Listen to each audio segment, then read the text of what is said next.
कई बार आदमी अज्ञान में ही गड़बड़ी कर बैठता है, उसको पता नहीं होता है पंगा किससे ले रहा है। और मैं आपसे निवेदन करता हूं कि अनजाने में किसी से भिड़ना मत। कौन क्या निकले क्या पता। हम तो कहते हैं भिड़ना ही मत। अनजाने और जानने में क्या होता है, भिड़ने में रखा क्या है। लेकिन किसी से ऐसे पंगा लेना ठीक नहीं है। आप किसी का इतना बिगाड़ना चाहोगे, वो जो अनजान व्यक्ति है वो तुम्हारा समूल नष्ट तुमको कर देगा, ये ध्यान रखना। इसलिए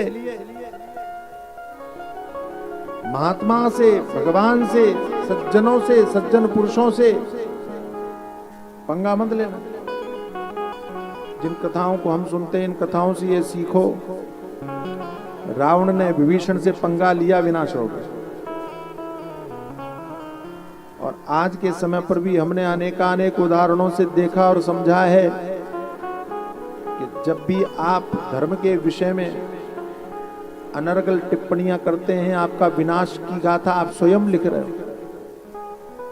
और आज मैं ये गौरव पूर्वक कहता हूं कि 2014 के बाद में परिस्थितियां ऐसी बदली हैं कि अब धर्म को कोस करके सनातन हिंदू धर्म के विषय में अनर्गल टिप्पणी करने वालों का कभी भला नहीं हो सकता। उनका विनाश निश्चित हो गया है, ये समय ने लिख दिया है, संदेश दे दिया है।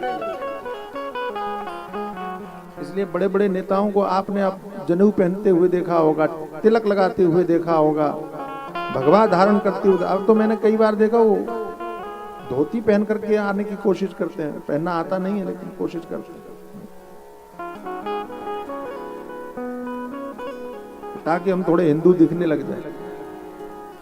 2014 के पहले अपने आप को हिंदू कहने में लोगों को डर लगता था।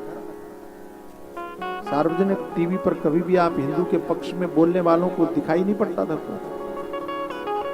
और हिंदू शब्द कह दो तो सांप्रदायिक घोषित हो जाते थे आप। लेकिन आज समय बदल गया।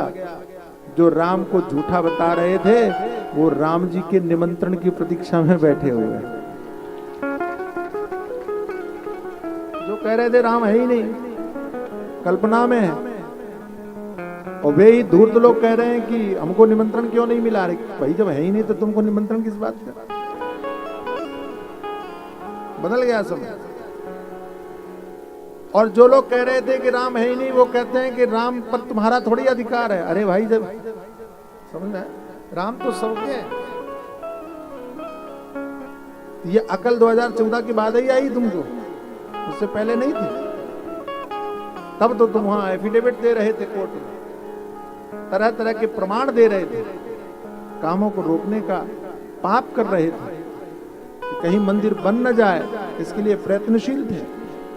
आपको पता है कि नहीं पता है कि 2019 के चुनाव से पहले, और जब कोर्ट में सुनवाई चल रही थी राम मंदिर को लेकर, और तब इन्हीं धूर्त और नालायक लोगों ने कोर्ट में जाकर के कहा कि नहीं नहीं अभी आप सुनवाई मत करो, नहीं तो इसका लाभ मोदी को मिल जाएगा, भाजपा को मिल जाएगा।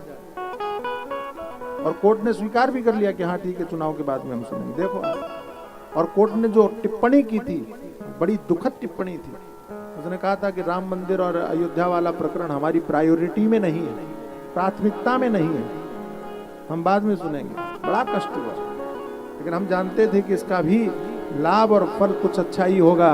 और चुनाव होने के बाद में जिस कोर्ट ने ये कहा था कि हमारी प्रायोरिटी में ये राम मंदिर नहीं है, उसी कोर्ट ने लगातार सुनवाई करते हुए 40 दिन में निर्णय दे दिया कि ये राम मंदिर राम जन्मभूमि का ही है, रामलला का ही है, मंदिर वहीं बनेगा।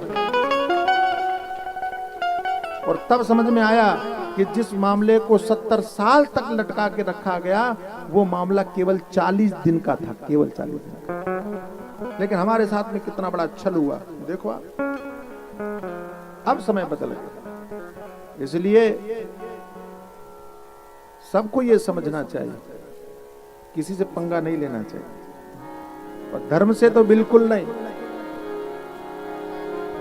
सनातन धर्म को तोड़ने वाले, सनातन धर्म को नष्ट करने वालों का इतिहास देख लो, नामो निशा मिट गया महाराज, नामो निशा मिलता नहीं है कोई।